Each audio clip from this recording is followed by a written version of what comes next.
অনেক দিন ধরেই ভাবছিলাম একটু শপিং করতে যাব, তো ওই জন্যই আজকে রেডি হয়ে নিয়েছি। পিউ আজ বলছিল যে চল দিদিভাই যাই বেথুয়াতে একটু, তো সেই কারণেই আমরা রেডি হয়ে নিয়েছি, এখন বেরিয়ে পড়েছি রাস্তায়। এখন আমরা যাব সোজা বেথুয়াতে, প্রথমে যাব সিদ্ধেশ্বরীতে। তো আমরা এখন যাচ্ছি বেথুয়াতে। তো একটা জিনিস কি জানো তো, আমি না রাস্তায় বেরোলে আমার না, বাড়িতে থাকলে অত খেতে ইচ্ছা করে না, কিন্তু রাস্তায় বেরোলে আমাকে খেতেই হবে। মানে এটা আমার জানি না ভালো অভ্যাস না খারাপ অভ্যাস। তো বাস স্ট্যান্ডে নেমেই একটা রেস্টুরেন্ট ছিল, সেখানে আমরা একটা ফিশ কাটলেট, একটা চিকেন কাটলেট নিয়ে নিয়েছিলাম।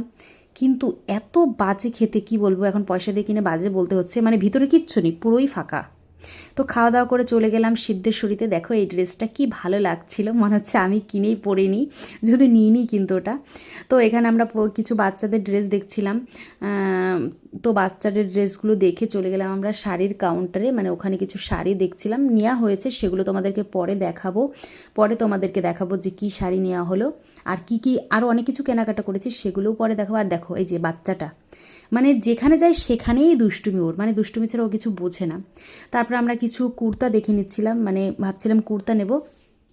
তো এখানে দেখো কুর্তাগুলো খুব সুন্দর লাগছিল, কিন্তু একটা জিনিস কি জানো তো, সিদ্ধেশ্বরীতে মানে জিনিস ভালো, কিন্তু দামটা হচ্ছে তার থেকেও বেশি ভালো, সত্যি মানে দামটা একটু বেশিই ভালো। দেখো কি দারুণ লাগছিল রেড কালারের কুর্তাটা। হ্যাঁ, তো এখানে পিয়ুষ ছিল ট্রায়াল রুমে ট্রায়াল দিতে, একটু মানে দেখতে কেমন লাগছে। তারপর না আমি আর ভিডিও করতে পারিনি, সত্যি কথা আমার একদম ভালো লাগছিল না। তো আজকের ভিডিওটা কিন্তু আমার এই পর্যন্তই। আমি রাত্রেবেলা বাড়িতে এসে আর ভালো লাগছে না বলে একটু খিচুড়ি বসিয়ে দিয়েছিলাম, এটাই খেয়ে এখন ঘুমিয়ে পড়বো। তো গুড নাইট সবাইকে, ভালো থেকো, সুস্থ থেকো।